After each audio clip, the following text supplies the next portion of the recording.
بابائے قوم نے فرمایا، دنیا میں ایسی کوئی طاقت نہیں جو پاکستان کا وجود ختم کر سکے۔ آخر یہ کہنے کا کیا فائدہ ہے کہ ہم سندھی، پٹھان یا پنجابی ہیں؟ نہیں، ہم سب مسلمان ہیں۔ اسلام نے ہمیں یہی سکھایا ہے۔ میں آپ کو مصروف عمل ہونے کی تاکید کرتا ہوں۔ کام، کام اور بس کام، صبر و برداشت اور انکساری کے ساتھ اپنی قوم کی خدمت کرتے جائیں۔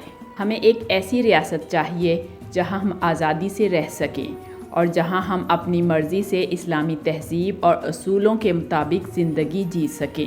کوئی بھی فیصلہ لینے سے پہلے 100 بار سوچ لو، لیکن جب فیصلہ لے لو اور اس پر ڈٹ جاؤ۔ ہم سب بھائی بھائی ہیں۔ یہ مصنوعی حد بندیاں ہمیں علیحدہ نہیں کر سکتی۔ کوئی قوم جدوجہد اور قربانیوں کے بغیر آزادی حاصل نہیں کر سکتی۔ اگر آپ پاکستان کو ایک عظیم ملک دیکھنا چاہتے ہیں تو اپنے آرام و آسائش اور تفریحوں کو بھول جائیں۔ جتنا زیادہ کام کر سکتے ہیں کریں اور زیادہ سے زیادہ وقت دیں۔ دنیا میں 2 قوتیں ہیں، ایک تلوار اور دوسرا قلم۔ علم تلوار سے زیادہ طاقتور ہے، اس لیے علم کو اپنے ملک میں بڑھائیں۔ کوئی آپ کو شکست نہیں دے سکتا۔ میں اپنا کام پورا کر چکا ہوں۔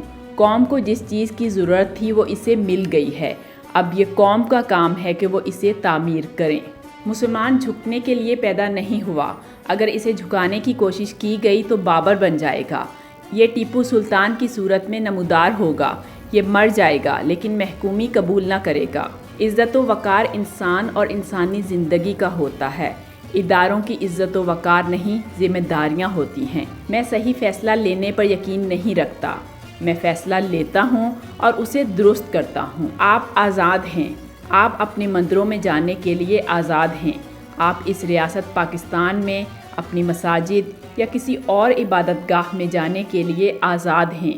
آپ کا تعلق کسی بھی مذہب، ذات یا عقیدے سے ہو، اس کا ریاست کے کاروبار سے کوئی تعلق نہیں۔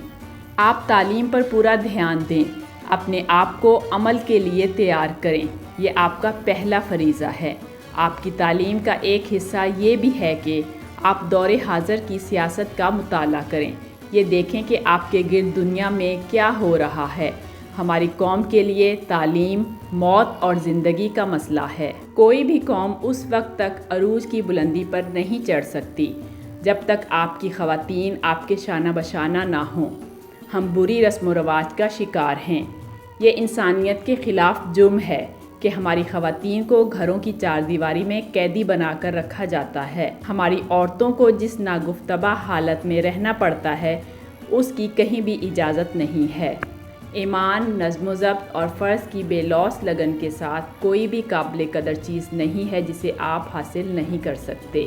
نظم و ضبط کے بغیر زندگی بالکل نہیں ہے۔ ہر ریاست کی بنیاد اس کے نوجوانوں کی تعلیم ہوتی ہے۔ پاکستان کی کہانی اس کی جدوجہد، اس کی کامیابیاں، عظیم انسانی کاوشوں کی کہانی ہے، جو بڑی مشکلات کا سامنا کرتے ہوئے زندہ رہنے کی جدوجہد کرتی ہے۔ ایمان ایسی طاقت ہے جو پہاڑوں کو ہلا سکتی ہے۔ سب سے بڑا گناہ ایمانت میں خیانت کرنا، بے ایمانی کرنا اور کسی کے جذبات کو ٹھیس پہنچانا ہے۔ ملک ایک نازک دور سے گزر رہا ہے اور ہر ایک کا فرض ہے کہ وہ آگے آئے اور اپنی صلاحیت کے مطابق اپنا کردار ادا کرے۔ میں نے ہمیشہ ایک جمہوری اور ایک آزاد معاشرے کا آئیڈیل اپنے سامنے رکھا ہے، جس میں تمام افراد ہم آہنگی اور یکساں مواقع کے ساتھ مل جل کر رہیں۔ میرا عقیدہ ہے کہ ہماری نجات ان سنہری اصولوں پر عمل کرنے میں پوشیدہ ہے جو ہمارے قانون ساز پیغمبر اسلام نے ہمارے لیے وضع کیے ہیں۔